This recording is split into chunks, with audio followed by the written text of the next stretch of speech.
Bienvenidos y bienvenidas a una nueva edición más de Charlamos sobre Deporte.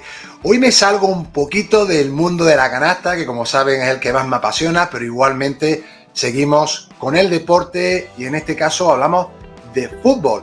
Y hoy tenemos como invitado para hablar de esta temática y muchas otras, hablaremos de formación y todo lo que viene relacionado con el mundo deportivo, en este caso relacionado con la práctica del fútbol. Y tenemos con nosotros a Lluís Crespo, entrenador de fútbol con licencia UEFA Pro, ha dedicado toda su vida al deporte que ama.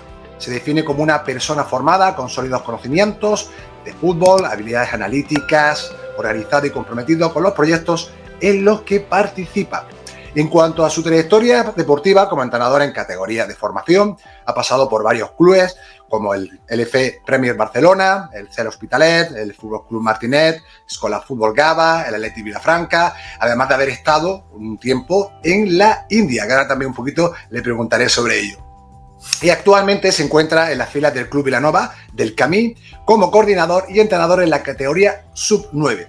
Como le decía hace un momento, yo lo conocí hace poco por las redes sociales y me llamó muchísimo la atención su compromiso, su pasión, dedicación y labor que lleva a cabo con todos sus jugadores, en el cual me imagino que semana tras semana, día a día, partido tras partido, intenta transmitirles sus valores, sus conocimientos y sobre todo esa pasión por practicar, aprender y entrenar a fútbol. Lluís, bienvenido, buenas tardes, ¿cómo estás?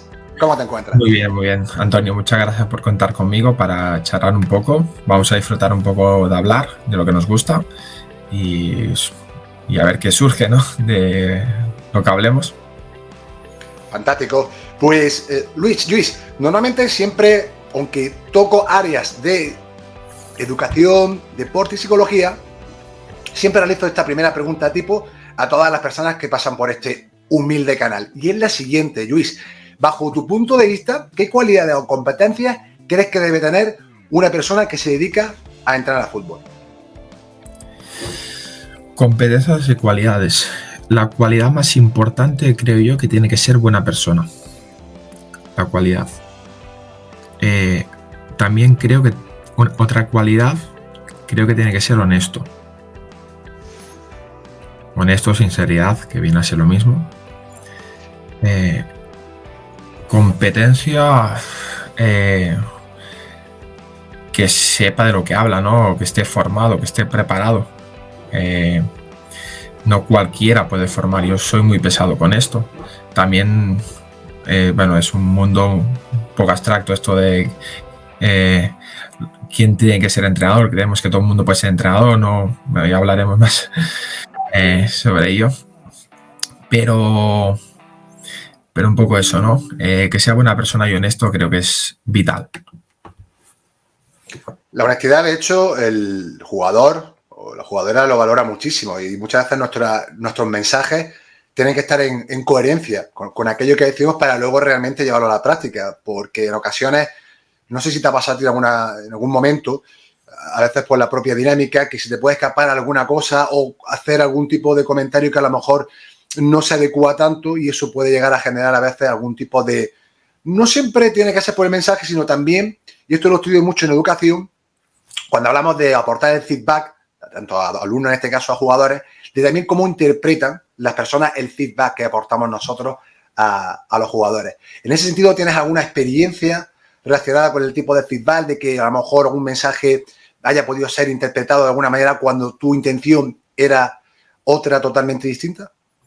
Sí, alguna tengo, pero sobre todo ha sido por haber estado en situaciones de estrés que me lo ha generado los propios contextos donde he estado, ¿no? El tienes que salvar una categoría con niños de 10 o 11 años, me ha hecho ser una persona que no era, o sea, tengo un propio impostor. Y yo te pongo un ejemplo, ¿no? El año pasado estaba llevando una máxima categoría en Cataluña de alevines y bueno, el equipo a lo mejor no tenía nivel para jugar en esa categoría, que yo creo que la honestidad del club hubiera sido decir que no jugar en esa categoría y jugar en una menos cuando lo puedes hacer, ¿no? Y que se jugara esa categoría a toda costa, que al final a mí me echaron en noviembre y y bueno, y cada semana con malos mensajes, malas caras, pero bueno, los niños no tenían nivel. Siendo honestos con las familias, y yo acabé mal con las familias, no por mí, simplemente porque no se ganó ningún partido, solo uno, en 2 o 3 meses. Siendo honestos, se les tendría que haber hecho a las familias que no tenían nivel para jugar en esa categoría, pero tanto el propio club, el entorno y tal, va alimentando ese ego de que pueden jugar en esa categoría simplemente porque no tienen más niños. Eso es un problema, creo. Y esa fue la experiencia que tuve el año pasado. Entonces estuve un par de meses que me aparté un poco, volví, pero estuve hablando con un par o tres de amigos que llevan más tiempo en esto y me dijeron, Luis, la clave para pasarlo bien en el deporte formativo es disfrutar. Si no disfrutas, vas pintado. Y a partir de ahí, pues me lo tomo con otra filosofía. Las expectativas también muchas veces, o el hecho de querer estar en escenario, o en este caso categoría, bueno, por cuestiones que muchas veces a uno le cuesta entender. No sé si también porque, claro, el hecho de estar en una categoría X parece como que da mayor prestigio al club. Sin embargo, claro, si digamos los elementos, que en este caso son los jugadores, todavía no tienen o no han alcanzado ese nivel para realmente competir con ciertas garantías en esa categoría, al final, que genera, pues yo creo que tú lo estás explicando, genera frustración, malas interpretaciones, un clima que no es el adecuado para realmente aprender y formarse, que al final es lo importante. Y fíjate que esto viene muy en relación a la siguiente pregunta que quería formularte, Luis, y es que, ¿qué significa para Luis la palabra competir? La palabra competir. Cada vez tengo más claro que competir es dar tu mejor versión, ¿no? Porque nunca sabemos contra quién jugaremos, ¿no? Contra quién tenemos delante. Al final, cuando tenemos competir es 1 contra 1, ¿no? O sea, un equipo contra otro. Y si das tu mejor versión y tienes tu mejor actitud, ante todo, las cosas van siempre bien. Luego, que ganes o no es impredecible, ¿no? Y más en el deporte formativo. Dar tu mejor versión y tu mejor actitud, creo que es para mí competir. Al final es un juego de relaciones que juegas con compañeros y tal, pero si tú sales del campo vacío pensando que has dado lo mejor de ti, yo creo que eso es competir. Y la siguiente... Sí, cuenta. Lo que hablamos, ¿no? Que hay equipos que son muy superiores a ti, hay niños con mucho más talento que otros, que tú llegas un lunes sabiendo que vas a perder de goleada. Pero bueno, es el monotema, es el fútbol base, ¿no? Yo recuerdo, como cuando era entrenador, fíjate, te voy a contar súper rápido. Yo empecé en el año 2012, como te decía, un 12 de enero de 2012, aquí en un pueblo de Granada, que es Atarfe, y cogía un grupo de chicos y de chicas, eran 24, 12 y 12. Y recuerdo que cuando me presenté por primera vez, uno de ellos, Víctor, me levantó la mano y dice, bueno, entrenador, ¿puedo hacer una pregunta? ¿Puedo comentar una cosa? Digo, por supuesto, adelante. Dice, nada, creo importante que usted sepa, ¿verdad? Usted, por aquella época, dice que llevamos 3 años sin ganar un partido. Y yo, muy calmado, le dije, Víctor, agradezco mucho la información que has compartido conmigo. Digo, no obstante, nosotros vamos a empezar ahora, vamos a dejar un poquito al lado el tema de, ya veremos realmente qué es lo que significa ganar, pero ahora vamos a centrarnos en aprender, en disfrutar, y ya iremos viendo más adelante qué significa eso de ganar. Esto te lo digo porque, no sé, también por compartirte un poco contigo mi experiencia, yo cuando hablo de ganar, voy más allá, hablo de ganancias. Por ejemplo, como tú decías, el sábado o el domingo te enfrentas al mejor equipo de la liga. Y sabes que con el equipo que tienes, dices, las probabilidades de ganar, es decir, de alcanzar la victoria, son muy reducidas. Eso es realista, no vamos a vender expectativas falsas. Sin embargo, yo la de ganancias. ¿Qué quiere decir? Que yo ponía pequeños objetivos. Si, por ejemplo, tenía varios jugadores y jugadoras que no solían utilizar la mano dominante, yo premiaba, decía, no, ahora nuestro objetivo es intentar ser valientes y utilizar la mano no dominante. Vamos a intentar dar 2 pases, 3, no más, para no estar mareando el balón, y al tercer vamos a entrar al aro intentando fijar al bar para doblar el balón. Balance defensivo, uno que proteja el balón, no pueden hacernos por lo menos X contraataques. Entonces ibas poniendo pequeños objetivos que luego yo los visibilizaba independientemente de resultados. Yo, de hecho, el resultado casi es que ni lo miraba. Me centraba en aquellos aspectos, en aquellas ganancias que cada uno de los jugadores había efectuado en el partido. Y eso generaba un clima de confianza y también de eficacia que a lo largo de la temporada, ya te cuento, conseguimos ganar un partido y parecía que habíamos ganado la Champions League. Eso fue una revolución tremenda, pero yo aún así me lo tomé con calma, como diciendo, oye, buen trabajo, habéis hecho una buena labor durante todas estas semanas y, oye, hay que seguir disfrutando y aprendiendo, que es lo más importante. Y creo que esa clave, no sé si tú más o menos también viéndote por lo que publicas en la red social, ¿cómo orientas tú ese tipo de situaciones con tus jugadores? Yo intento transmitir positivismo, o sea, yo cuando empecé era muy, he ido mutando, ¿no? Era muy de trabajar mucho lo táctico, lo técnico, lo que me habían vendido, ¿no? Y cada vez hago una labor más social, ¿no? Creo que el jugador es persona siempre y niño, jugador o adulto, las horas que está en el campo. Y hago una labor más social, ¿no? Me paso todo el entreno hablando de actitud, de ser positivo, estas cosas, y al final, pues eso enfoco que el niño pues esté en un entorno sano, ¿no? Porque pienso que muchos entrenadores crean ellos mismos el entorno tóxico, ¿no? Desde que cogí un día y bueno, lo que te he contado antes de la experiencia del año pasado, llevo 1 año y medio, 2 practicando esto y la verdad que lo noto, ¿no? Que el niño viene, te abraza más, te quiere más, es todo un entorno mucho más positivo. Imagino que la gente joven que entrena no está preparada aún para entender estas cosas, porque están en un momento de encontrarse ellos mismos, saber qué quieren ser. Pero bueno, eso imagino que tiene que ser el propio sistema que vaya ayudando a hacer hincapié que haya entrenadores más mayores, ¿no? Que estén más preparados para formar a niños. En relación a los entrenadores que suelen tener más experiencia, en el fútbol, Luis, ¿os pasa que también cada vez a los clubes les cuesta más trabajo encontrar a ese tipo de perfil de entrenador más experimentado para trabajar en categorías de formación? Nos cuesta muchísimo. Al final, la persona adulta es más madura y está más preparada para llevar un grupo de niños.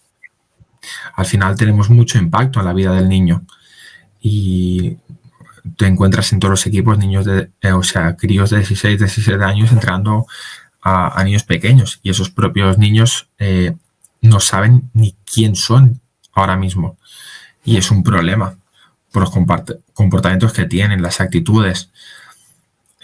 Si ellos mismos no saben gestionar su propia vida, ¿cómo van a gestionar un grupo? Y es un problema de base. Pero bueno, el problema de base viene que las condiciones que tenemos como entrenadores, que son lamentables. Y la gente, pues llega un momento, con mi edad mismo, que dejan de entrenar casi todos. Yo tengo un grupo de amigos que éramos entrenadores, que la mayoría lo han dejado ya, porque priorizan trabajar y formar una familia y tal, antes que entrenar. Y eso es un problema, porque la gente cuando ya está madurativamente preparada para llevar a niños, lo dejan y volvemos al ciclo de siempre. Críos de 16, 17 años que para ganarse 4 duros cogen un equipito, están 3, 4 años y lo vuelven a dejar. Me doy cuenta por lo que dices que pasa, vamos, yo al menos en baloncesto es similar, Luis.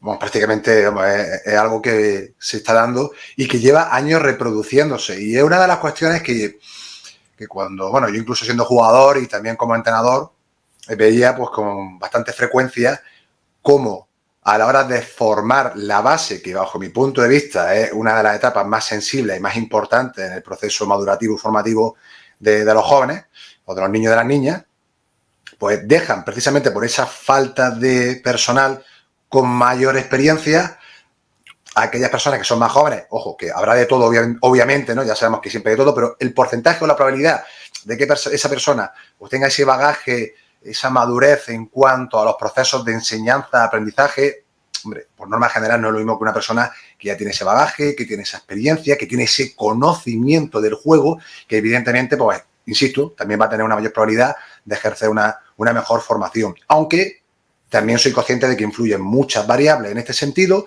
pero al final el problema base es ese, que cada vez parece que hay menos entrenadores en las categorías de base, sea en la disciplina deportiva que sea. Y creo que esto es un problema bastante serio al que habría que poner solución y que, bueno, más adelante, como tengo otra cuestión relacionada con ella, digamos que la profundizaremos un poquito más en esta cuestión, Luis.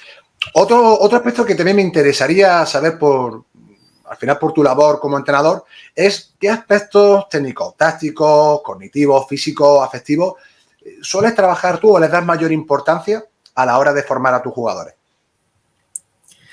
¿Qué aspectos? Sobre todo trabajo los perfiles, ¿vale?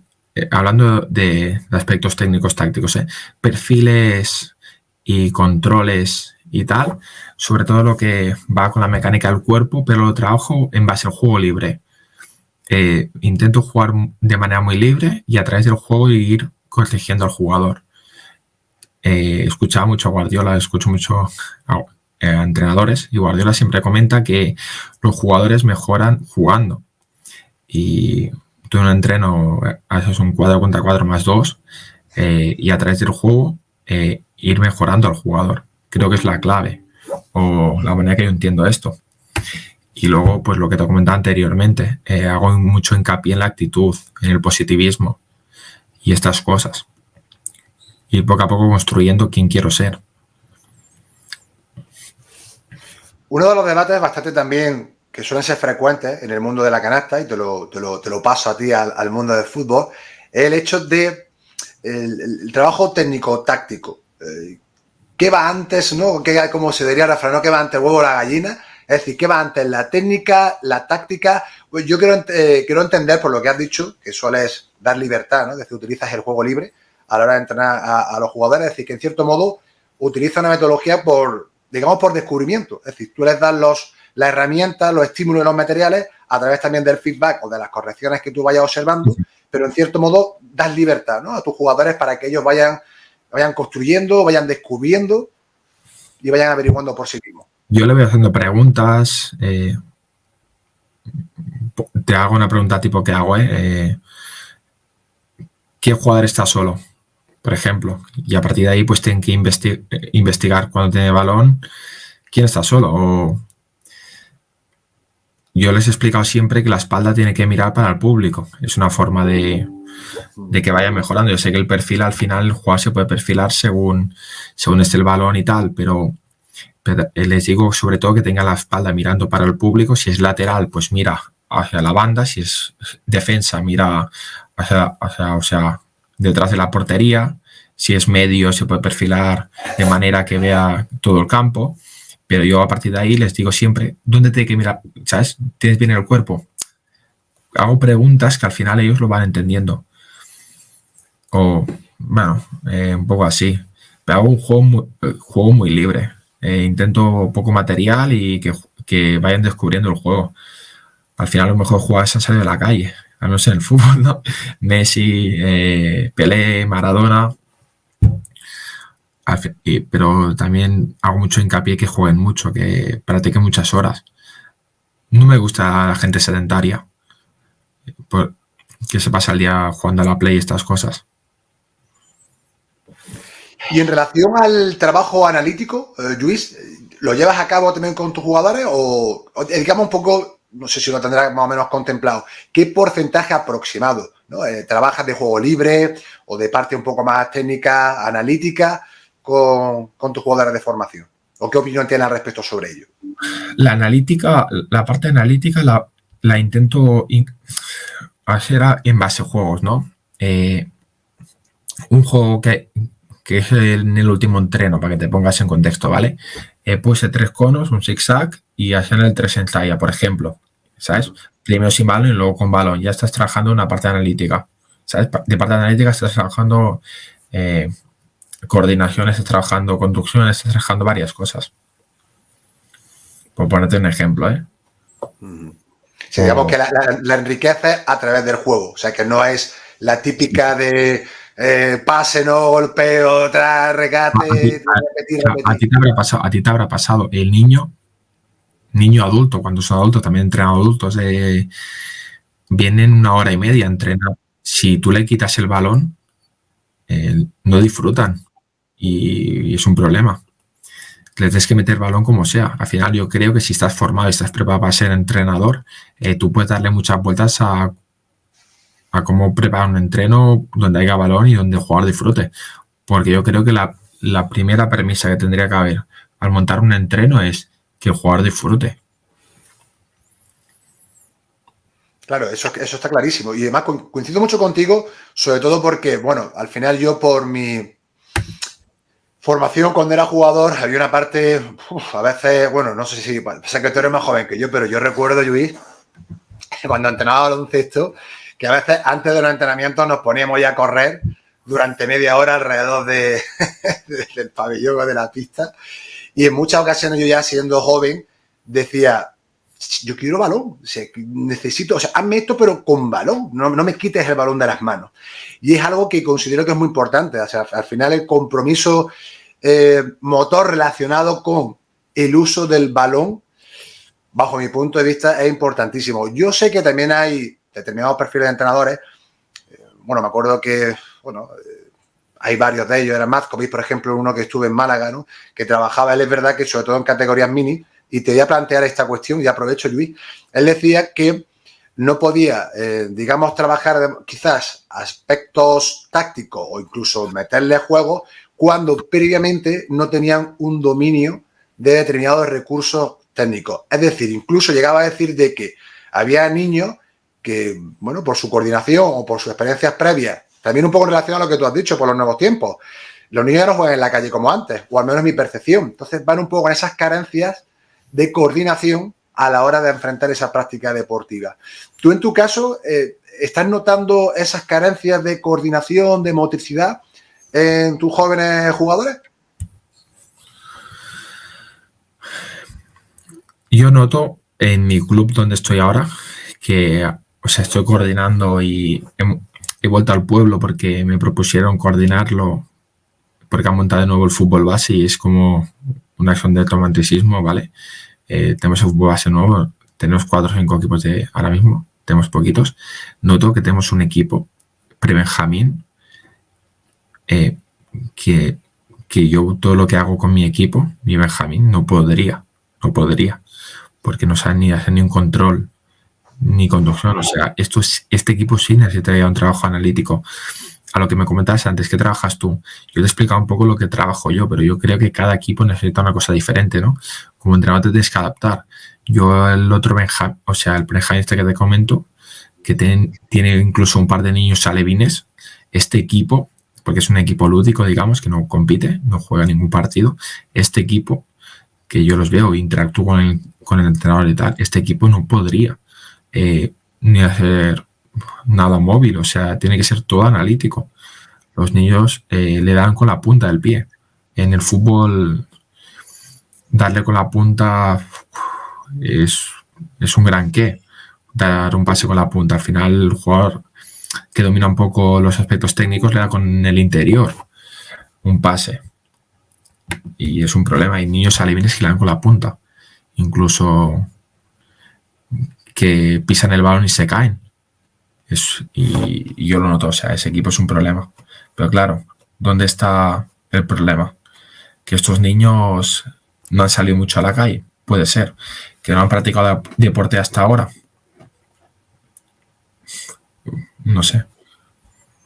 Sí, una cuestión que, bueno, a veces veo también desde mi ámbito deportivo de baloncesto, también hay algunos entrenadores a los que veo que incluso también te hablo de, bueno, ahora como actual opositor y que aspiro a maestro de educación física, también algunos maestros y también compañeras me dicen que, bueno, el hecho de ver a niños y a niñas, ¿no?, pues con ese déficit coordinativo, motriz, y claro, creo que, bueno, tú has dicho algo que a mí me parece capital, me parece fundamental, que más allá de, porque también se habla mucho en educación, ¿no?, el tema de recetas mágicas. Recetas mágicas no hay, puede haber estrategias más efectivas que otras, pero sobre todo lo clave es el contexto. Es decir, qué tipo de equipo o de jugadoras o jugadores tienes enfrente tuya y en base a eso tomar decisiones, preparar entrenamientos, realizar tu planificación para llevar tu labor de la mejor manera posible. Y yo creo que eso al final no es lo mismo con un club X o con un grupo de jugadores Y que con otro diferente. Entonces, al final, esa adaptación creo que es fundamental. Pero, por ejemplo, esto tú y yo lo entendemos, pero un crío de 16 años que está entrando en equipo de benjamines para benjamines lo entiende, que se tiene que adaptar según el equipo que tiene. Yo te lanzo la pregunta. ¿Te refieres el niño a adaptarse a tu... No, yo te digo, el entrenador de 16, 17 años que comentábamos antes, sí, anteriormente, ¿sabe que se tiene que adaptar según el equipo? ¿O él tiene una ambición desmedida por querer aparentar y claro, no está formando bien al jugador? Yo eso lo he visto mucho. Críos entrando ¿sabes? A críos, sería la frase, haciendo cosas que no tocan con los niños que llevan. Y luego se frustran ellos, se frustran los niños, hay problemas con los padres, los clubes, se enfadan con el entrenador, se enfadan con las familias, hay mil problemas. Y al final, ahora mismo, tal como está el fútbol, las familias son clientes. Y si hay 3 familias enfadadas, el club lo primero que hace es echar al entrenador. Si los clientes se enfadan, pues echo al entrenador. Me interesan los clientes. Pues al final lo que interesa es el dinero. Dinero, y luego he tenido hoy otro aspecto, al menos también lo comparto contigo, y vuelvo antes un poco al tema de la competitividad, ¿no? Culturalmente, ¿cómo se entiende? Porque cuando estamos en categorías de formación, al menos yo siempre mi filosofía, y no te lo digo yo, o sea, es que lo he hecho. Yo recuerdo, yo no miraba el marcador. A mí al principio la jugadora me decía, ¿verdad que no te importa si ganamos? Incluso en la propia mesa me decía, Antonio Iván, no has venido ni una sola vez a la mesa a preguntar el marcador. Le digo, es que ahora mismo no me interesa el número. A mí me interesan las personas. Ver cómo están evolucionando a nivel individual, cómo juegan a nivel colectivo, cuál es su actitud, cómo, digamos, gestionan la frustración ante un error, una pérdida de balón, una entrada a la canasta a priori sencilla que han fallado. Eso es lo que me fijaba, Luis. Lo que ocurre, claro, que muchas veces en el deporte hay una cuestión que es muy, me imagino, de cada persona es un mundo, pero quizá a veces estamos arrastrados por el hecho de simplemente el objetivo es ganar. Parece que como que ganamos ya somos mejores entrenadores, ¿no? El hecho de que tú tengas más victorias, somos mejores entrenadores. Y creo que eso, sobre todo en categorías de formación, si simplemente ponemos el foco en ese aspecto,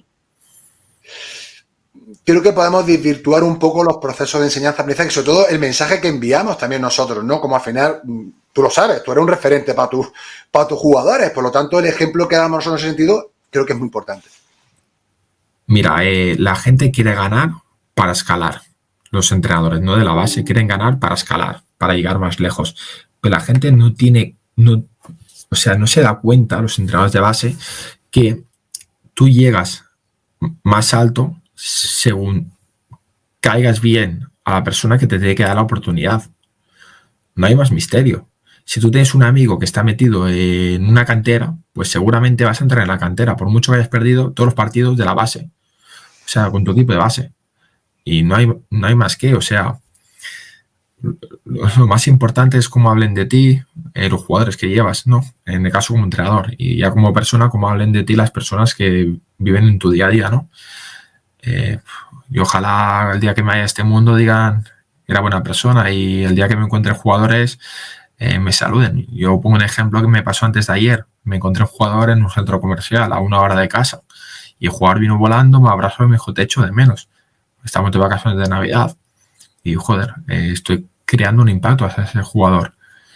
Y mira que yo tengo un carácter conflictivo, me ha costado las 1001, enfados, discusiones, pero claro, todo el día sé positivo, piensa en positivo. Tengo un ejemplo de esto, una anécdota del mes pasado, de que él enfadado porque no se la pasaban. Yo le cogí en el descanso y le dije, tú si cambias la actitud te irán mejor las cosas. Sé más positivo, ¿sabes? Piensa diferente, enfócalo diferente. Mi charla fue así. Y el chico pues metió 2 goles, que es una tontería, ¿no? Los goles o no, pero metió 2 goles y el chico pues está súper ilusionado. Le dije, pues esto es la actitud. Es un poco lo que te comentaba anteriormente, que Yo cada vez enfoco más el tema de actitud y el positivismo y enfocarlo así. Y me está yendo mejor. Desde luego que el impacto, lo hablamos hace un momento, que los entrenadores tienen con sus jugadores, y sobre todo en este caso cuando llevan una buena labor, y especialmente, Luis, cuando lo atiendes de verdad. Cuando tú te preocupas, intentas ponerte en su lugar, comprender qué es lo que está pasando por su cabeza y dar respuesta a aquellas situaciones o aquellas, como yo les llamo, ¿no? Conflictos cognitivos, que evidentemente todos tenemos, ahí no nos escapamos nadie, pero evidentemente en etapas más tempranas o están en pleno proceso de maduración, no solo física, sino también cognitiva, y el hecho de tener una persona, o en este caso tú, que les dé ese feedback, les dé esa escucha y esa atención, pues yo creo que muchas veces la mejor forma de ver que estás teniendo impacto es precisamente en esos momentos inesperados que estás fuera del entorno deportivo, que te lo encuentras en un súper, te lo encuentras por la calle y te dicen, entrenador, Luis, y van allí, te dan un abrazo y te dicen eso, que me imagino que eso al final es el motor, ¿no? Es el motor que también hace que uno siga entrenando y que diga, esto es que me apasiona realmente dedicarme a esto. Independientemente de los problemas, como sabes, de económicos, de que no hay realmente ayudas, creo que no está reconocido todavía. Mira, a mí el dinero, Antonio, al final no es el fin. Yo no hago el dinero o sea, no hago las cosas por el dinero, lo hago por ser feliz, ¿no? Y a mí entrenar me hace muy feliz. Ya te digo, podría estar en una fábrica ganando 7 veces más de lo que gano siendo entrenador, pero me siento feliz. O sea, también trabajo en un colegio, soy monitor de comedor. Entre las dos cosas voy tirando. Yo no quiero llegar a los 80 años cuando sea mayor. Si llegar y pensar, no lleve la vida que quería, ¿no? Y creo que eso es el camino que elige cada uno y eso lo tengo muy claro. No quiero llegar a mayor y pensar, llevo una vida con la que no me sentía identificado. Y eso creo que le pasa a mucha gente. Yo me siento identificado con eso, regalando momentos bonitos y mágicos a las personas, creando impacto hacia ellas, ¿no? Sintiendo estas cosas. Yo creo que una persona que está metido en un trabajo donde no tiene contacto con las personas, no siente estas cosas. Y yo las siento. Yo siento que veo a un niño y me abraza. Pues eso me hace súper feliz. Y a lo mejor no me puedo permitir comprarme un coche, un Audi, por ejemplo. Me tengo que ir con un Fiat Panda del año 2001, que es con lo que voy. Pero yo, con el simple hecho de que cada entreno que vaya vengan 3 niños a abrazarme, ya soy la persona más feliz del mundo. Eso tiene un valor. Yo recuerdo también mucho esa época y la verdad que era realmente la energía, ¿no?, que te da para seguir. Sí es cierto y bueno, yo realmente respeto y valoro mucho lo que va, me siento identificado con lo que tú dices. Lo que pasa es que, como te decía, fuera de cámara, yo llegué a un momento en el cual sí hice una parada y dije, ostras, claro, esto así, al final, si quieres, entre comillas, independizarte, bueno, yo en mi caso ya estaba independizado, es verdad que como yo empecé más tarde a entrenar, es verdad que digamos que yo tenía ya mi estabilidad laboral, tenía mi piso, mi vehículo y demás, pero aún así, sí tengo que confesarte, como te he dicho antes, que llega un momento en el cual dices, a mí esto me apasiona, me encanta, por supuesto que lo haría, bueno, y lo he hecho casi de manera altruista, como también lo estás haciendo tú, pero luego pienso, claro, pero no estamos realmente a través, y te pregunto, hay un poquito aquí para generar conflicto, no estamos de manera, aunque sea bien intencionada, reproduciendo una situación en la que no se está valorando como se debiera el trabajo del entrenador de base. Me explico, es un poco la dicotomía. No es fácil porque evidentemente esto es un tema bastante, también es personal, bastante, incluso diría que filosófico, pero es cierto que juegan en esas dos esferas, ¿no? Por un lado, la pasión por lo que tú haces y eso es absolutamente encomiable, pero luego la otra, cuando pasa el tiempo y en cierto modo ves la realidad y dices, ostras, si quiero yo realmente acceder a tener una autonomía como persona, ¿esta profesión me permite alcanzar ese objetivo? No, no te lo permite. No. Pero bueno, es la lucha con la que batallo yo mucho y hago muchos tweets a veces hablando del valor del entrenador, ¿no? Si me permites hablar de lo que se suele cobrar aproximadamente un entrenador en el fútbol oscila entre los 100, 200 euros por equipo, pero hay que partir con tus ayudantes, que se te queda en más y menos, ¿no? Es un problema. Es un problema porque, lo que hablábamos antes, el 70-80% de entrenadores de formación son chicos menores de edad o que no llegan a los 20 años y que lo hacen para ganar 4 duros y cuando llegan a los 20, 21 o 22 dejan de entrenar. Y la gente cuando ya es madura está preparada para tratar una mente humana, porque los niños son mentes humanas y aún son más complejas que un adulto. No hay gente adulta entrenando a niños. Gente adulta, hablo de 20 y pico largos, ¿sabes? O 30 o 40. No hay llevando a niños. Y eso es un problema. Eso es un problema. Y un problema que llevamos décadas arrastrándolo. Yo sé que hay, bueno, te hablo del baloncesto, que ya sabes tú que en mi campo, sé que Diego Blázquez hace tiempo también hizo una encuesta precisamente para ver, ¿no?, que se cobraba y un poco, digamos, visibilizar la situación del entrenador de base. En básquet, Luis, es prácticamente lo mismo. Son, dependiendo del club, 120, 150, 170, a lo mejor 180 los clubes que tienen equipos en, pues a lo mejor en ACB o en Liga de Oro, tal. Pero realmente, si te pones a pensar, claro, la dedicación que le echan. Mira, yo me acuerdo hace bastantes años que una vez que me puse a hacer matemáticas, me puse a hacer cuentas y hice la media entre lo que cobraba y las horas que invertía, que la gente se cree que solamente es que vamos allí a la pista de fútbol y ya nos desentendemos. Luego hay un trabajo brutal también en casa que hacemos de analizar, de preparar entrenamientos, de analizarnos, atender jugadores, atender a familia, al propio club. Eso son muchas horas. E incluso los fines de semana, que hay gente que los descansa, nosotros tenemos precisamente, el fin de semana tenemos competición, tenemos partidos, viajes con el club, etcétera. ¿Qué quiere decir con esto? Que son muchas horas. Y cuando yo hice el cálculo, ¿sabes cuánto me salía a la hora? ¿Cuánto? 50 céntimos. Claro, si tú le dices a alguien, oye, ¿qué cobra la hora? Más allá del total, ¿no? Son 50. Y siendo generoso, y yo no sé si añadí la gasolina, fíjate que no me acuerdo, pero claro, si te pillan un sitio en el que tienes que desplazarte incluso, que no te pilla cerca de casa, y como está la gasolina, es que básicamente se te va el salario en gasolina. Entonces, ¿qué te queda realmente? Es decir, yo creo que esto es, sobre todo, y permíteme que lo haga, yo muy rápidamente, en cierto modo, también para generar reflexión sobre ello. Aquellas personas que nos estén viendo, que como es tu caso y es encomiable, porque al final es una labor social, yo diría que altruista incluso, pero que no podemos olvidar que personas como tú invierten una parte muy importante de su tiempo en la formación y atención a esos jugadores o a esas personas que son los hijos o las hijas de las familias. Por lo tanto, yo creo que eso también hay que visibilizarlo, darle el valor que tiene para que, no sé, pero al menos de manera progresiva, esta situación vaya cambiando. No te hago una pregunta sobre ello, ¿no? ¿No tiene la misma responsabilidad a su medida, un entrenador que un profesor, ¿sabes? Que un monitor de comedor, por ejemplo, que es lo que hago yo? Porque al final estás calando en la vida de un niño, en este caso. O sea, le puedes destrozar la vida con un comentario.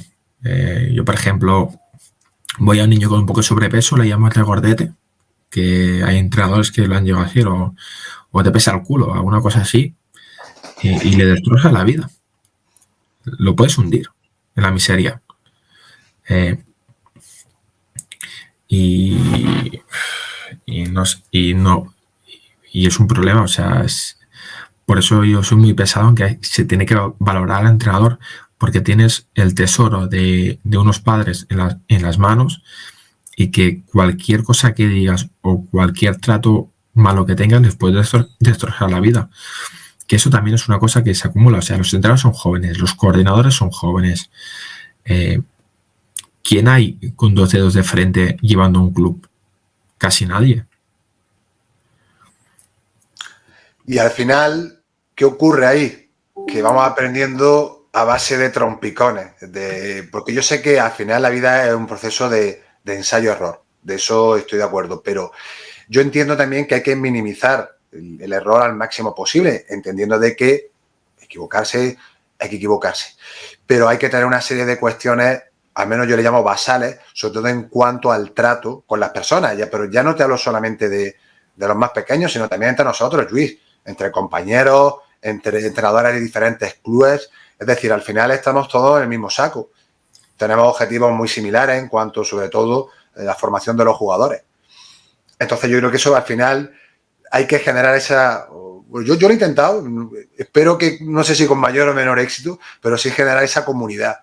El tener esa cultura de ir todos hacia una misma dirección, pero cada uno tendrá su estrategia. ¿Me explico? Al final cada uno, ya sabes tú, que en su club a entrenar con sus niños, pero tiene que haber algo, un mínimo basal, ¿no? Sobre todo en cuanto al trato, cuestiones como el respeto, el fair play, etcétera, ¿no? Yo creo que al final eso son cuestiones que en mayor o menor medida, y te diría que en mayor medida, creo que todas las personas deberíamos tener claras. Al menos bajo mi punto de vista. Sí, sí. Deporte formativo, la coletilla ya lo dije todo, ¿no? Que se tiene que formarse. Y formar es crear personas, ¿no? Mejorar personas. Y si tú le creas malos hábitos o malas conductas, pues no estás formando, estás desformando. Y hay personas que no lo entienden. Si yo enseño a un niño insultos, lo estoy desformando. Si yo a un niño le tolero un enfado, según cómo, pues el enfado tiene, ¿sabes?, muchas maneras de verlo. Como un enfado porque he perdido se puede entender, pero un enfado porque, yo qué sé, no he sido titular es otra cosa. Lo estoy deformando. Si le permito, no le hago ver, ¿sabes?, de manera honesta, pero le hago ver que se está equivocando. Y eso es deformar, pienso yo. Yo una de las cosas que me ha dado también en los años, y también ahora mismo mi proceso como opositor, también, bueno, yo soy un arduo lector de artículos de investigación, sobre todo relacionados con la educación, sobre todo la formación, y además, de hecho, ahora te haré una preguntilla relacionada con la evaluación. Me gusta mucho leer, sobre todo la literatura, precisamente para tener ese bagaje. Y una de las cosas que me he dado cuenta, es verdad que luego veía que cuando leía artículos decía, cuchi, digo, uy, si esto ya lo hacía yo, ¿no? Y en cierto modo como que te alegras, ¿no? Porque sin tener ese conocimiento explícito, lo estaba llevando de manera implícita con mis jugadoras. Pero hay una cosa que también aprendí, y por fallar, que en muchas ocasiones yo también daba determinadas cosas por hecho. ¿Qué quiere decir con dar por hecho? Que aunque en ocasiones pongamos una serie de normas o establezcamos una serie de roles, es importante ir cada tiempo refrescándolos. Y sobre todo dejándolo muy claro, porque las personas, por norma general, Luis, esto nos pasa a todos, nos podemos generar una serie de expectativas. Y cuando no se cumplen, ¿qué suele ocurrir? Aparecen los enfados, la frustración, y ¿por qué me ha pasado esto? Y es verdad que no se puede controlar todo, pero sí es cierto que tenemos un cierto grado sostenible de control para intentar reducir esas situaciones. Te lo digo porque no digo que, te lo digo porque es una situación que a mí sí me pasó y que con los años aprendí porque daba determinadas cosas por mi propia intuición por hecho. Y yo dije, no es tanto las cosas por hecho. Pregunta, explicita, dile que este partido va a ser tal y que tú y tú y tú, a priori, salvo determinadas circunstancias, este va a ser tu rol. O espero esto de ti. Pero luego tú llevarlo a la práctica. Hablábamos de honestidad, como tú decías antes, porque si tú le dices a un jugador que va a jugar 10 minutos y qué tal, y luego no sale a pista, dices tú, el jugador, entrenador, pero no me has dicho que iba a jugar. Y eso viene por el afán de hacer de ganar, que no ves el momento y dejas a ese jugador o jugadora que le habías dicho que iba a jugar sin jugar. Esto me ha pasado a mí alguna vez, como tenía la confianza con las jugadoras, me decían, ¿tú qué? ¿Me has dicho esto? Y yo, evidentemente, disculpa, aprendía, yo decía, esto no me vuelve a pasar más. No, es vital la honestidad. La honestidad. Y sobre todo, también con las familias, ¿no? Cuando tratas con la base, ¿no? Con los clubes de base, es importante tener un trato de honestidad con las familias. Es muy importante. Yo, por ejemplo, te pongo un caso. He montado un campus de Navidad en el club de mi pueblo. Te he comentado que se ha fundado. Pero, o sea, o sea, todo lo que se ha generado con el campus, el precio bastante barato, económico, iba enfocado para, ¿sabes? Para que cobraran los entrenadores. Pues, y yo les comenté a las familias, así en confianza, les dije, vamos a invertir lo que se gane en material. Hemos comprado 4 mini porterías, hemos comprado aros, pero yo les dije eso, si yo digo eso y luego no lo hacemos, no estoy siendo honesto, estoy mintiendo y eso es un problema. Pero yo o sea, lo tenía claro, yo presento un proyecto al club, porque lo que hablamos, tú también tienes que querer buscar la manera de sacar provecho a todo esto, ¿no? A las horas que inviertes. Pero claro, yo monté un proyecto donde la base era que los niños del pueblo no se pasaran todas las navidades jugando a la Play, por ejemplo. Y bueno, cada día tenían su fruta, cada día tenían ¿no? el material que te comentaba hemos comprado y todo un poco en mejora del club. Han tenido sus camisetas yo es que veo mucha gente que monta estas cosas buscando lucrarse de una manera y luego hay familias que no pueden pagar una cuota y luego cada semana se están gastando 20 o 30 euros porque les entrenen no sé quién. Aquí también hay un problema. Gente que se está lucrando mucho del deporte base y luego los entrenadores decimos es que no cobramos. Pero claro, hay 2 o 3 personas que cada fin de semana están ganando 600, 700 euros por entrenar 1 hora y engañando a las familias. O sea, es un pez que se come la cola. Complejo este mundo, ¿eh? A veces también esa, vamos a llamarle cierta hipocresía en algunos casos. Y luego también hay una parte que viene mucho al final del comportamiento humano. Y esto es complejo porque hay que ver que cada persona tiene sus circunstancias, pero vamos, yo al menos, y creo que estoy en la misma sintonía que tú, cuidar esos valores, ser ejemplar, cumplir con tu palabra, a mí eso me parece de justicia. Me parece de justicia y al final eso genera un buen clima dentro del club o de tu equipo y luego también, vamos más allá, que es tu identidad como persona, que yo eso lo tengo clarísimo, que independientemente es tu identidad, o sea que si van a hablar de Lluís saben cómo es una persona honesta, una persona apasionada, comprometida con la formación de sus jugadores y yo creo que eso al final, más allá de que lleguemos más lejos o menos, es algo que tú estás construyendo y que estás, digamos, influyendo, ¿no? en tu entorno más próximo con todas aquellas personas con las que te rodeas.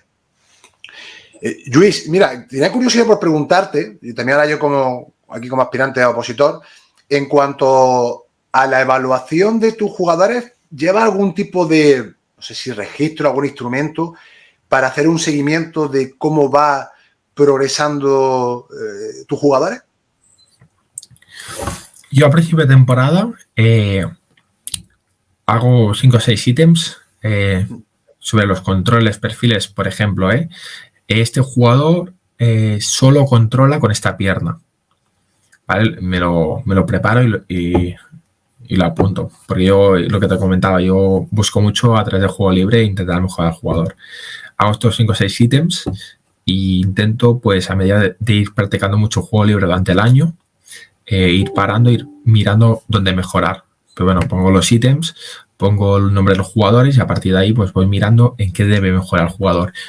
Por ejemplo, nombre de un jugador, Joel. Joel solo controla con la pierna diestra. Los controles los hace muy cortos. Y a partir de ahí, pues yo sé que a este jugador le tengo que ir apretando en estos aspectos. Y poco más, o sea, esta es la evaluación que hago, pero es una evaluación diaria, porque todo se construye en el día a día. Tú no puedes esperar llegar a junio, sentarte y decir, mira, este jugador mejora mucho. No, porque una cosa se construye en el día a día. Y la gente se piensa que llega a junio y tiene sus frutos. Y tú tienes que trabajarlo a diario. Y bueno, es un poco eso. O yo qué sé, el jugador se perfila de espaldas al balón.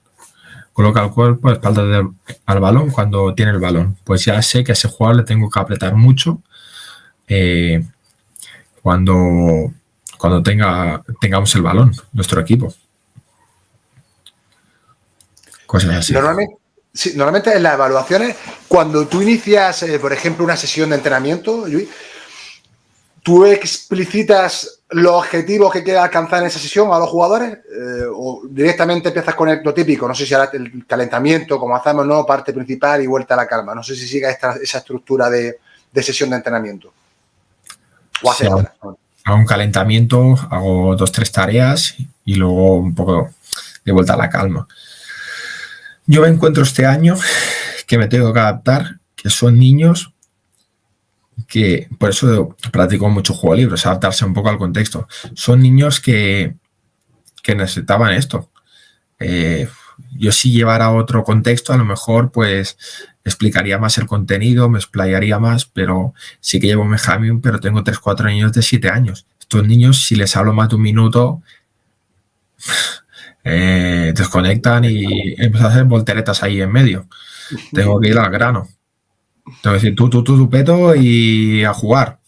Y a partir del juego pues ir explicando. Las mínimas pausas. No puedo explayarme mucho más de 2 minutos. Ya este año no hago ni charlas casi en el vestuario. Les inculco un poco la actitud.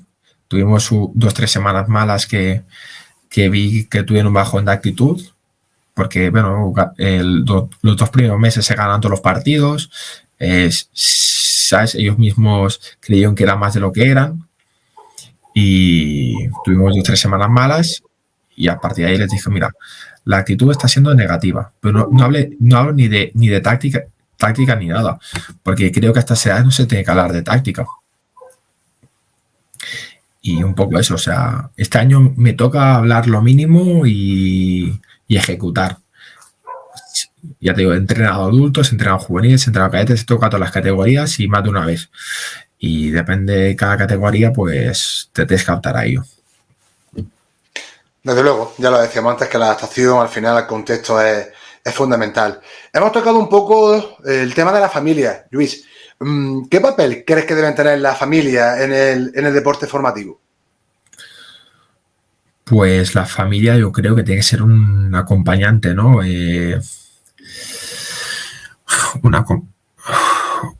Una extensión, el brazo derecho del niño, ¿no?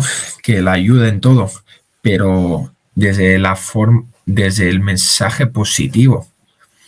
Te cuento una anécdota que me pasó este último día del año, el día 31.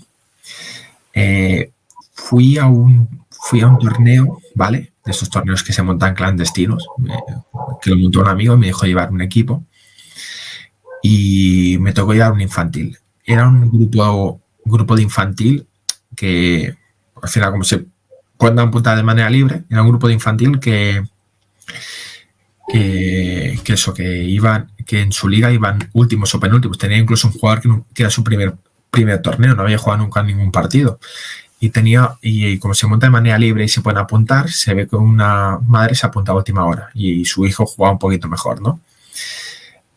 Total, que jugábamos contra equipos de máxima categoría, la mayoría de niños de mucho nivel. La madre cogió el primer partido y dijo que se llevaba al niño. Éramos 11 justos, nos dejaba con uno menos, se llevaba al niño porque le habíamos metido con el peor equipo, ¿sabes? Se llevó al niño. Yo creo que de manera injusta, si ves que hay algo injusto, no te gusta porque la has metido con ellos, te esperas al final y hablas con él, pues estás teniendo un trato injusto con los otros chicos, ¿vale? Por mucho que no tengan el talento, pero estás siendo injusto con los otros chicos y le estás enseñando a tu hijo que a la mínima que tenga un problema vendrás tú y te lo llevarás. O sea, no le estás mostrando, no estás trabajando con el niño el fracaso, la frustración o lo que sea. Pues, ¿qué cogí yo? Yo cogí a los niños de 13 años que tienen 13 años y les expliqué la situación. Les dije, mira, nos hemos quedado con 10. Nos toca esto. Esta madre le está educando mal a su hijo. ¿Sabes? Desde el fracaso, desde la poca empatía y estas cosas. Creo que os lo puedo comentar porque sois mayores. Y a partir de ahí, pues todo fue bien. Perdimos de goleadas porque éramos muy inferiores, pero yo creo que los chicos salieron contentos.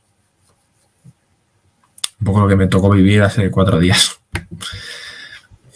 Es un tema delicado. Es un ejemplo de madre, un mal ejemplo de padre, creo yo. Sí, además tú, recuerdo que también te hago esta pregunta porque por la red social te vi que sacaste el tema, ¿no? Y en muchas ocasiones, y a mí también me ha pasado.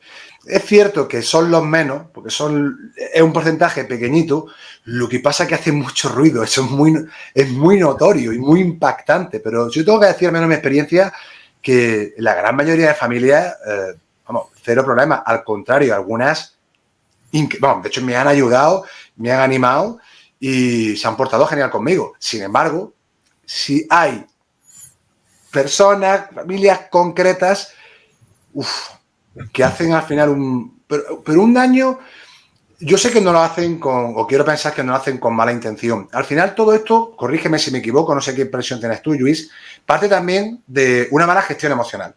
También de una expectativa, porque ellas quieren que tal esté aquí o que haga tal cosa, tal. Y esto viene un poco en relación de lo que tú comentabas, ¿no? El padre entrenador, ¿no? O la madre entrenadora, que normalmente suele ser el padre más que la madre, aunque ya están cambiando un poco los roles. El hecho en muchas ocasiones de estar constantemente haciendo de entrenadores también con sus niños y con sus niñas, ¿no? Y esas veces, yo recuerdo cuando estaba de coordinador, que con mucha mano izquierda y mucha amabilidad les decía, vosotros, yo no voy a decir cómo tenéis que educar a vuestro hijo, pero sí os voy a describir una situación. Si tú a tu niño le dices A y yo luego le digo B, los adultos estamos cometiendo un error porque le estamos generando confusión. O sea, aquí lo importante es que tengamos una mínima unificación de criterios y, en segundo lugar, y más importante, es que yo soy el head coach. Es decir, si tienes cualquier opinión o sugerencia de lo que sea, dímela a mí directamente. Yo te voy a escuchar. Luego ya te diré lo que me parece. Y si yo te la argumento, si tu argumentación no me convence, pues te diré, oye, Luis, gracias por tu aportación, pero mira, por este motivo, no estoy haciendo esto. Y espero que confíes en mí. Es decir, tener mucha mano izquierda para realmente generar esa sinergia, porque al final, ¿quién son los perjudicados aquí, Luis? ¿Quiénes son los perjudicados? Los niños. Los niños tengo claro que ellos estarían encantados de jugar con sus amigos al lado de casa.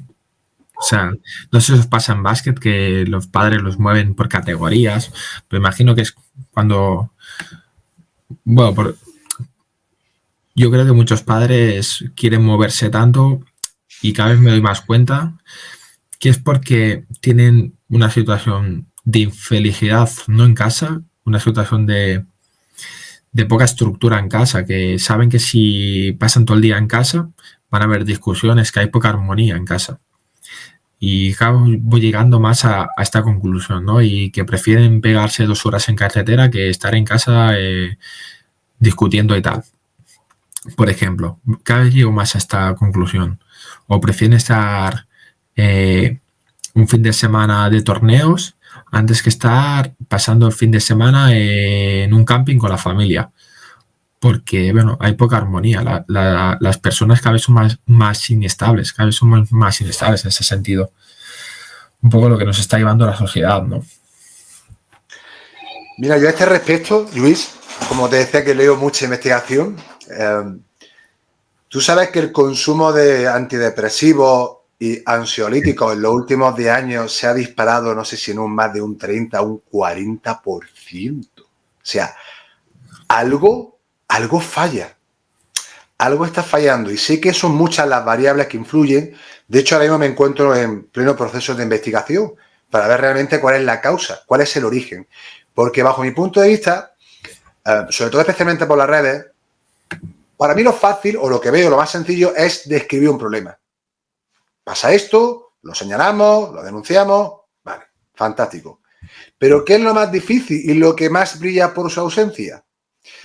Vamos a investigar cuál es el origen y qué soluciones podemos dar al respecto.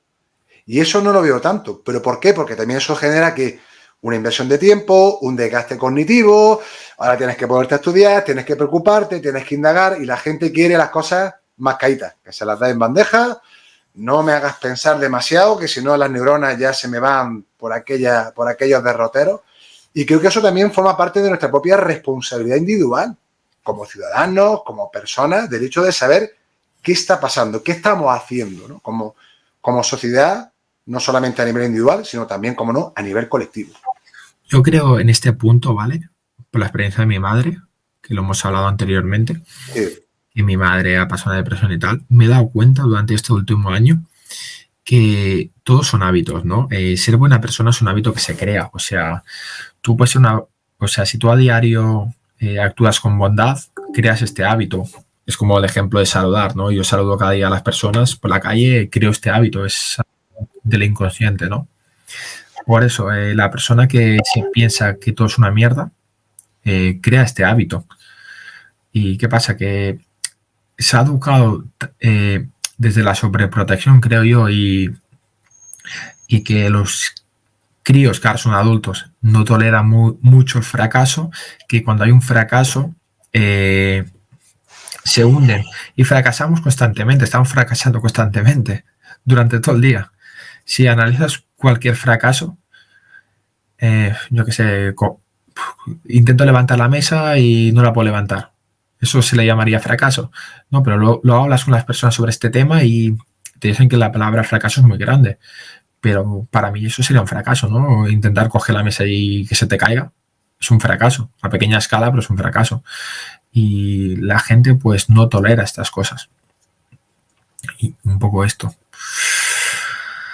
Yo soy un ejemplo de fracaso, ya te lo digo. Yo, mi vida ha sido una constante de ir de fracaso en fracaso, pero te voy a explicar yo lo que interpreto como fracaso. Han sido oportunidades y experiencias de aprendizaje. Yo ya he dicho que en febrero hago 43 y acabo de graduarme. Me acabo de sacar un título universitario. Yo repetí 3 veces en mi época de estudiante porque, bueno, se me atrancaron, no quería estudiar y, bueno, luego también he intentado alcanzar otros retos que tampoco he conseguido. Pero hay una cuestión que a mí el deporte me ha enseñado, Luis, y es la perseverancia. Que si me caigo 7 veces me levanto 8. Entonces, cada una de esas caídas para mí ha sido un aprendizaje, que tiene su proceso, ojo, de reflexión, de maduración, de introspección, para llegar al punto que quizás me encuentro ahora, a sabiendas de que me queda todavía mucho por aprender y, por supuesto, de seguir equivocándome y seguramente fracasando, pero yo ya no entiendo el fracaso como algo, echarme las manos a la cabeza, madre mía, como que se acaba el mundo, sino lo acepto, forma parte de las reglas del juego.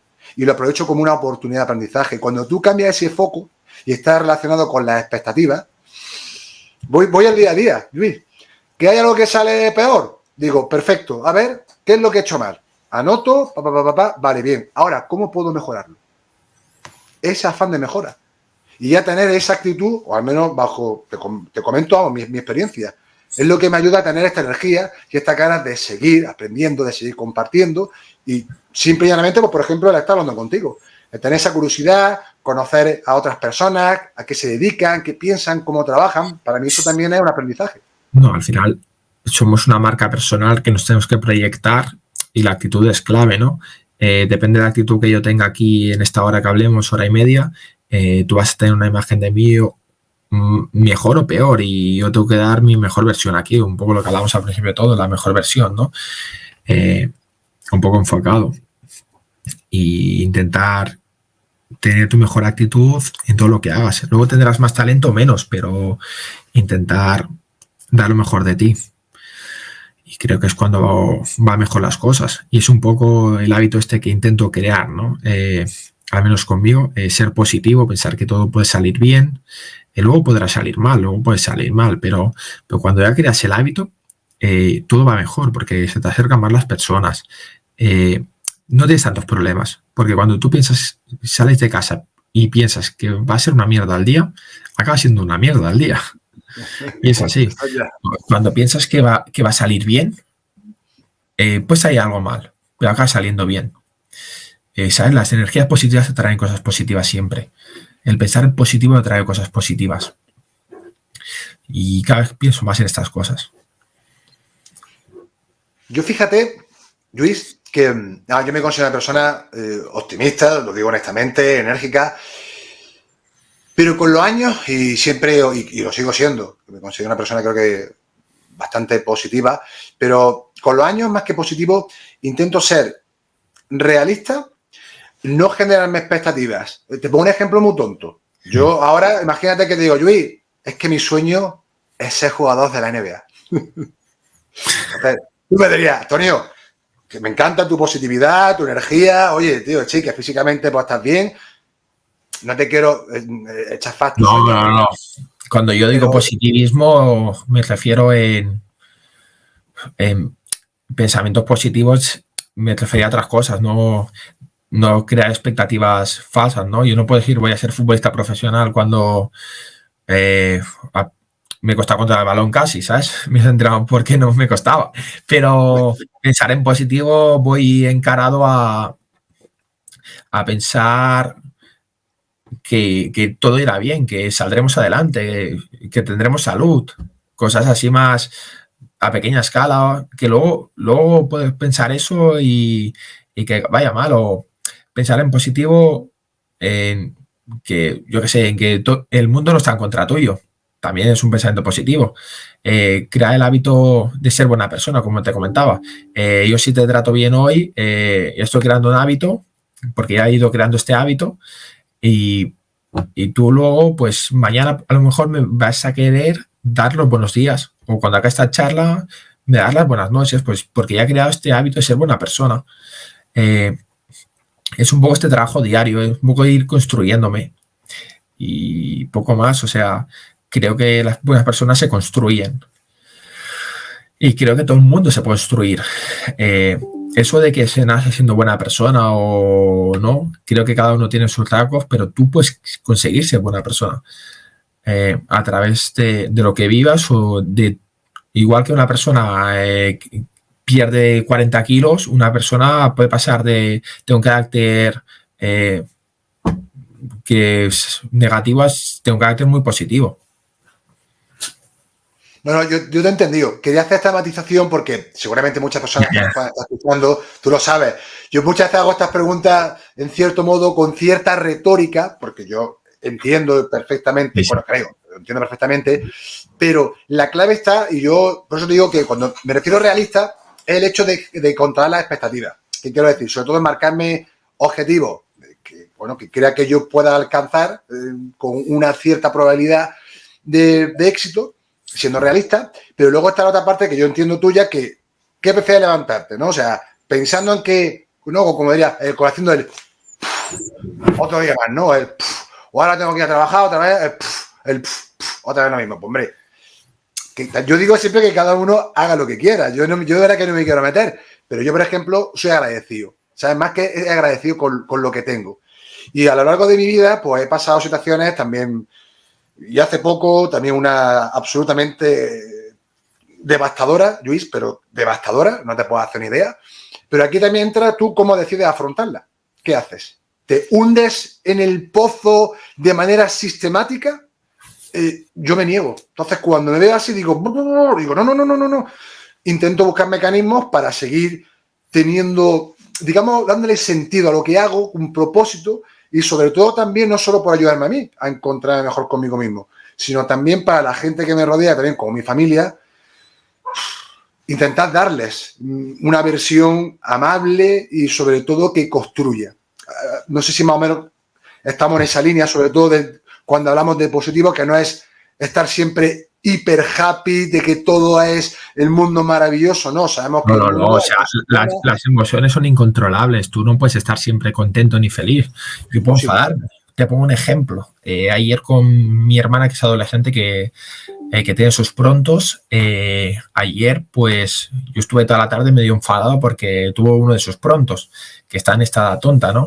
Pero claro, son las emociones que tu mente empieza a pensar, estás pues un poco en shock porque te has soltado 3 comentarios que te han molestado, pero bueno, es un poco eso, y eso no significa que sea yo negativo, simplemente pues que estuve una tarde un poco negativo porque dije, hostia, me has soltado 3 comentarios y tal que me han molestado. Pues sí, yo entiendo el contexto, que es una chica adolescente que tiene estos momentos, ¿sabes?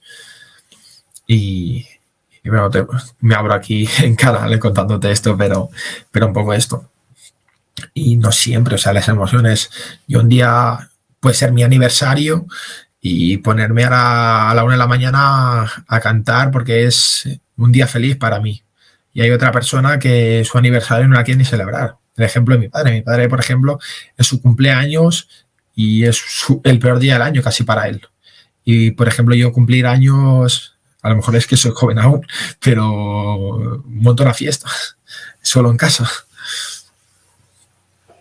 Creo que ha quedado muy claro. A mí me gusta mucho este tema, Luis, sobre todo porque también es importante, como te decía, y un poco en relación a lo que te comentaba antes hace un año, ¿no? El hecho de dar las cosas por hecho. O sea, yo te entiendo, pero como esto es un canal que al final lo puede ver más gente, siempre me gusta buscar el matiz, argumentar y explicar para que la gente no dé por hecho o malinterprete determinadas, o cuando se habla de positivo, porque yo también lo veo mucho, ¿no? Hay gente que bueno, que parece que tiene este rechazo a la psicología positiva, y la psicología positiva, el que medianamente sumerja un poco.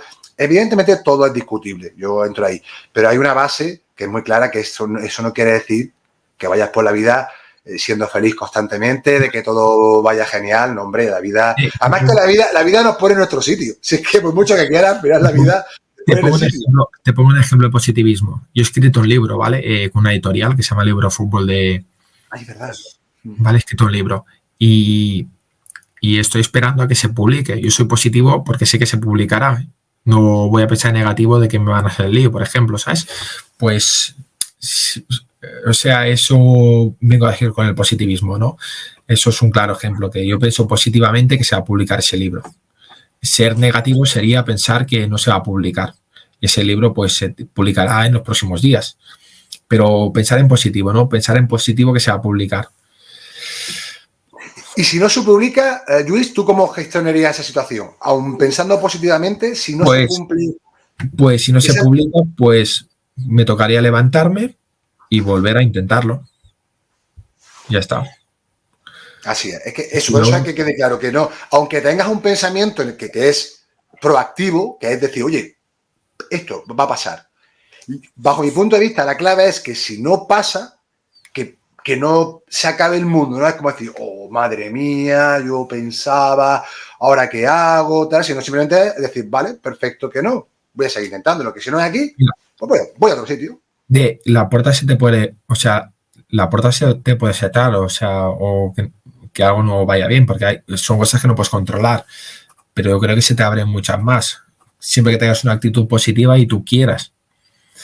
Si tú vas pensando que todo es negativo, que la vida es una mierda, que sabes que el mundo está en contra tuyo, entonces pues la gente se va alejando, pero si tú crees en ello, en el el positivismo, en el tratar bien a las personas y tal, pues las puertas se abren constantemente.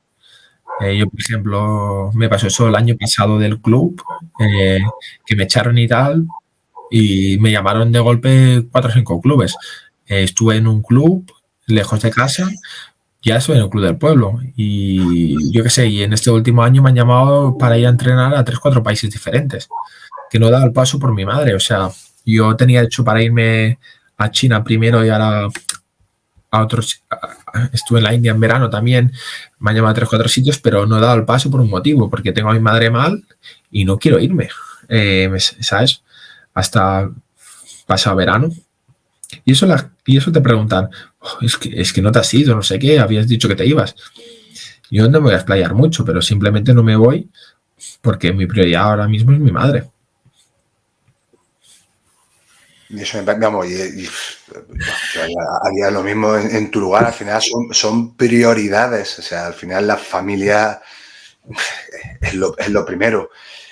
Pero es curioso, en China también hay mucha gente, muchos compañeros míos, Luis, que también están yéndose a China. Tengo ahí a Pedro, bueno, Óscar Yebra también, un exjugador profesional de baloncesto, que están trabajando allí. Y a mí hace 3 o 4 años también tuve la oportunidad también de irme. Yo en mi caso fue porque ya llevo aquí muchos años en Granada, luego lo sopesé y dije yo, ahora ya China, ahora dije, prefiero quedarme aquí. Fue un poco, digamos, flojera. Digo, mira, me quedo donde estoy, prefiero quedarme aquí. Además, también tiene en mente estudiar en la Universidad de Granada y dije, como vaya para allá, no me va a ser posible.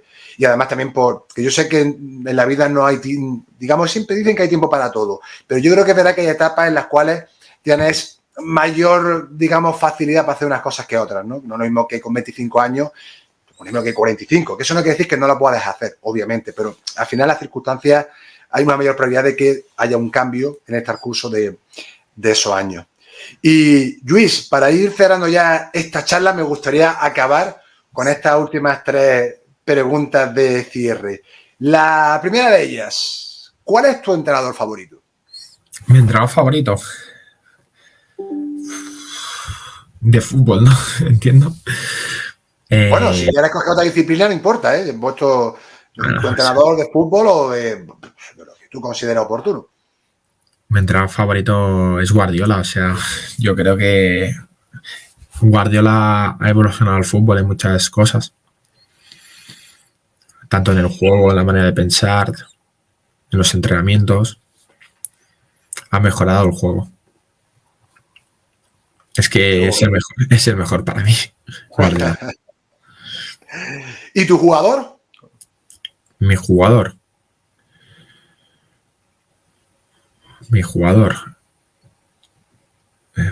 O sea, volvemos a la misma tesis que Guardiola. Para mí mi jugador favorito es Messi.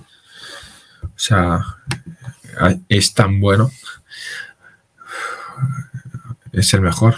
O sea, que no sé cómo definirlo.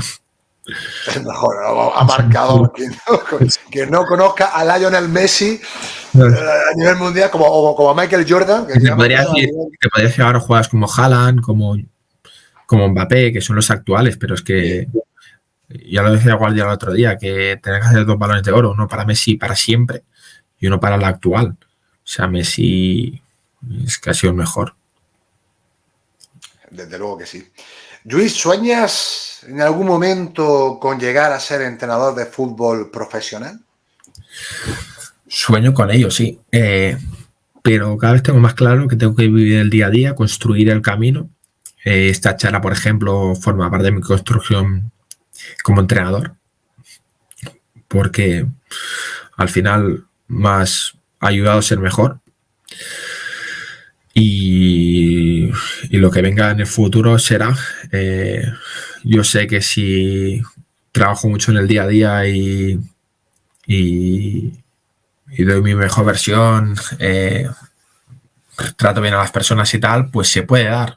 Y si no, habré disfrutado el día a día. Lo que no quiero llegar, como te comentaba antes, a los 70, 80 años diciendo, dejé de entrenar porque me cansé o porque... No, o sea, quiero llevar la vida que me apasiona.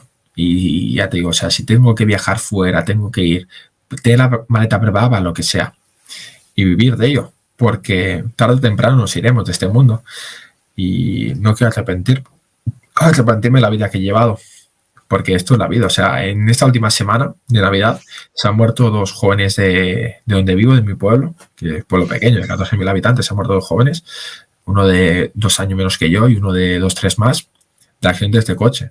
Y piensas, hostia, hoy estás aquí, mañana no estás, ¿sabes? Por eso es importante vivir el día a día, disfrutarlo y poco más, porque la vida es esto, ¿eh? Totalmente de acuerdo. Y ya la última, Luis, ¿tu libro favorito? Mi libro favorito no tiene vínculo con el deporte, es de uno de mis mayores ídolos, que es Pau Donés, 50 palos y seguir soñando.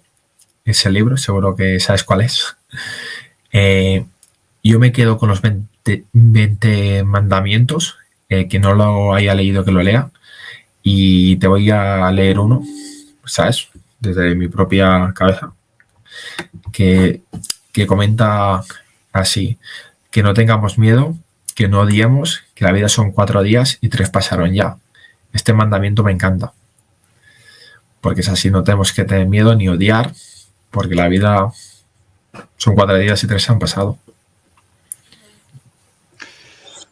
Recomiendo también ese libro y además no te voy a engañar, me lo decía y se me ponía el vello de punta, porque es tan importante, no es fácil, pero el saber saborear, el saber que estamos aquí, que tenemos salud, que para mí es lo más importante, que tengamos salud y seamos funcionales, como digo yo, para afrontar nuestro día a día, a sabiendas de que habrá días mejores.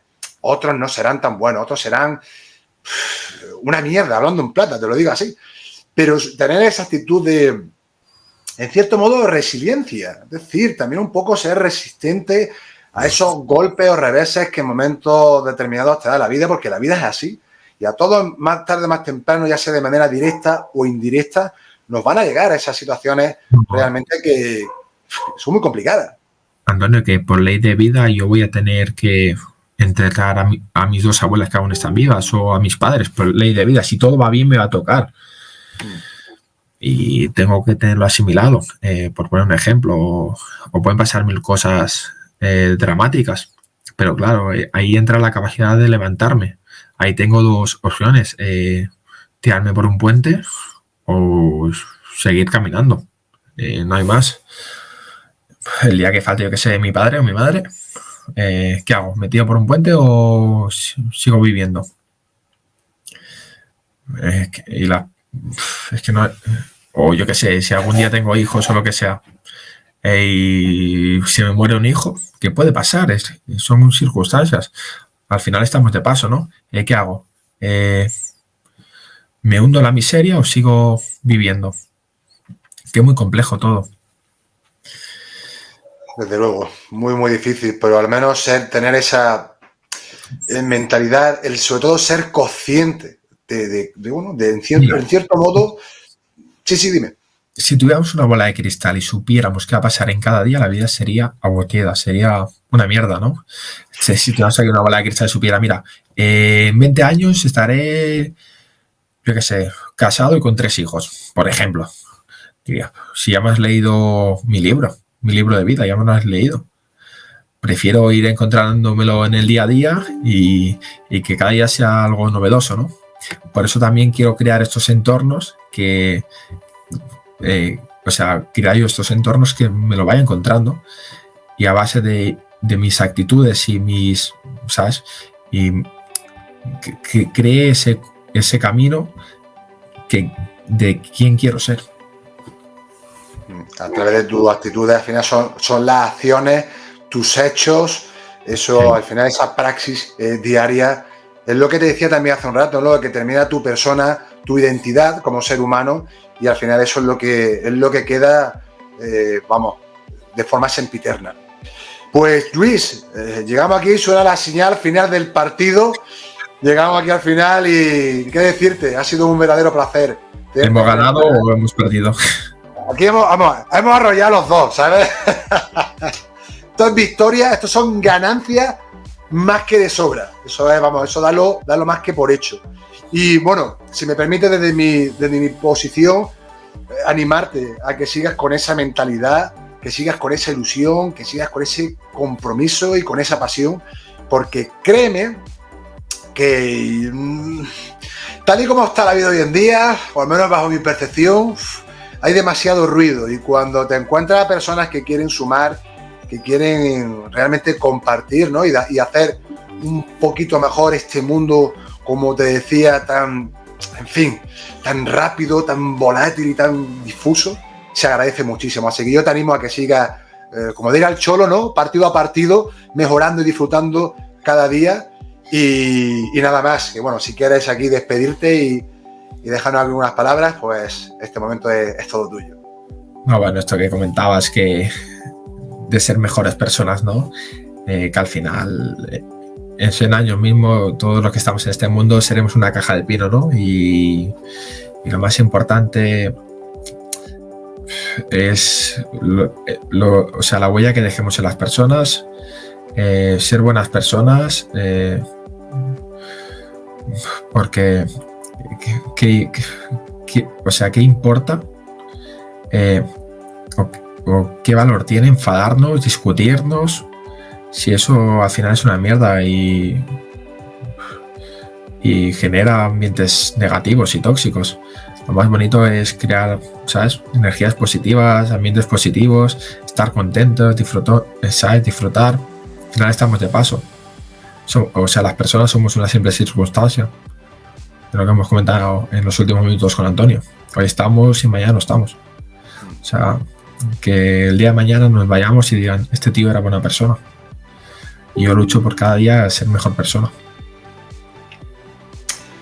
Pues así es, fíjate, hemos hablado de fútbol, hemos hablado de psicología, de emociones, hemos creo que tocado varios temas, pero creo que están todos estrechamente relacionados. Así que, Lluís, una vez más, muchísimas gracias por haberme ofrecido parte de tu tiempo y haber estado aquí conmigo. Y al resto de personas que hayáis estado ahí una semana más detrás de la pantalla, daros las gracias como siempre. Cuidaros mucho y si así lo desean, nos vemos en una nueva edición más de Charlamos sobre deporte, psicología o educación. Lluís, fuerte abrazo. Chao. Adiós.